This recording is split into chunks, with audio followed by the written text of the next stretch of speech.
Isang araw sa Katakawan High Street, may isang babaeng nagngangalang Gluttony Gonzaga. Kasama niya ang kanyang kaibigang si Bianca Gonzalez. Habang sila ay naglalakad, naisipan ni Tony G na yayain si Bibi na kumain sa kanyang paboritong restaurant, ang La Fang Eat All You Can. Uy, reunion ah! Oo nga pala, fresh vanilla. Tara samahan mo ako kumain, gelatin. Buti nagkita tayo bago ang reunion. Kaya nga lang ka. Kumusta yung anak mo si Aris Kamatis?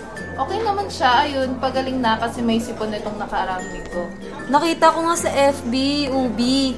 Uso ang sipon, sinigang na hipon. Dapat dyan, painumin agad ng gamot, karot. Oo nga eh, okay naman siya ngayon, be. Ikaw, kamusta love life? Di ka ba magpapakasal? Of course, sir muna, banana. I'm just waiting for the tamang panahon naman.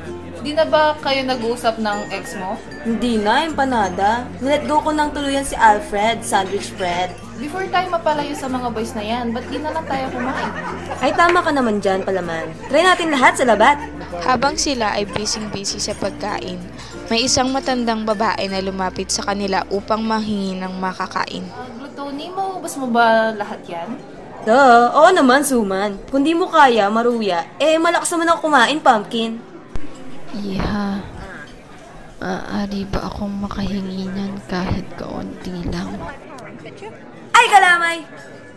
Kala ko naman magnanakaw, palitaw.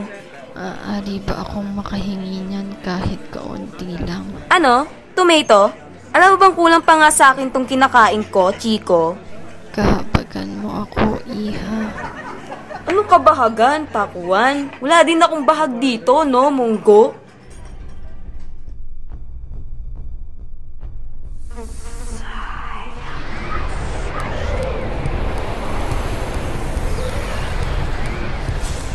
Aray! Ang sakit! Pansit! Teka, mangga. Anong ginawa mo sa akin, kakanin? At hindi ako kanin. Ano ka ngayon? Hala, what's happening, saging? Dahil sa katakawan mo, bibigyan ka na isang sumpa, kupal ka. Simula ngayon, lahat ng pagkain sasabihin mo ay lilitaw at lalabas mula sa'yo. Kaso bulok. Ba't nagmumura ka, bibingka?